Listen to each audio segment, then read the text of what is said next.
me. Saved, sanctified, ain't smoked in almost 30 years. Be 30 years on, it has been 30 years.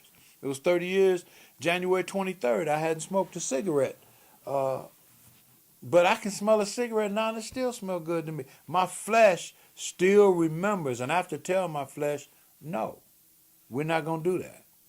We're through with that. We're through with that. We put that down 30 years ago. It's a decision. And the flesh, even though I put it down 30 years ago, the flesh still today will want to do it. That's why Paul said he died daily. Right. He want to pick it up. He have to die daily. Right. He said, "'Cause the good I would, I do not." And I got to kill him. Maybe he a monster. Right. The Right. flesh of the monster. He's in my flesh. Right.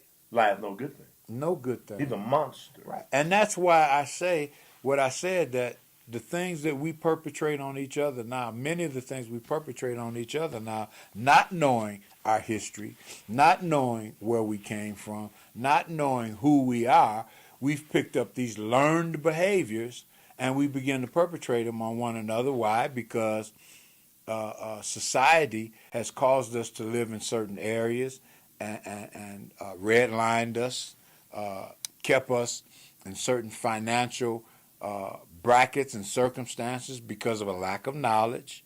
And that could be on us where we don't learn how to get out of certain situations and circumstances. We don't educate ourselves in certain areas. So, and we're talking about blacks. Because we're talking about black. We're talking about, because it's Black History Month. Yeah. You know, so, and that's, not slighting my fair brothers and sisters. God is not a respecter of persons. But we need to know our history. We do. Biblically. I think that's the most important thing. Biblically. Right. I mean, who am I? Who did God say I am? Right. Because it's not about who you say I am. Right. You might call me that NIGG, which means lazy, slowful, unable to learn. Right. You're not me. Right. You don't give me that. Right. So I need to know, who does God say I am? God said you're the head and not the tail, above and not beneath. Right. God told me I can do all things. All things. Through Christ. Right.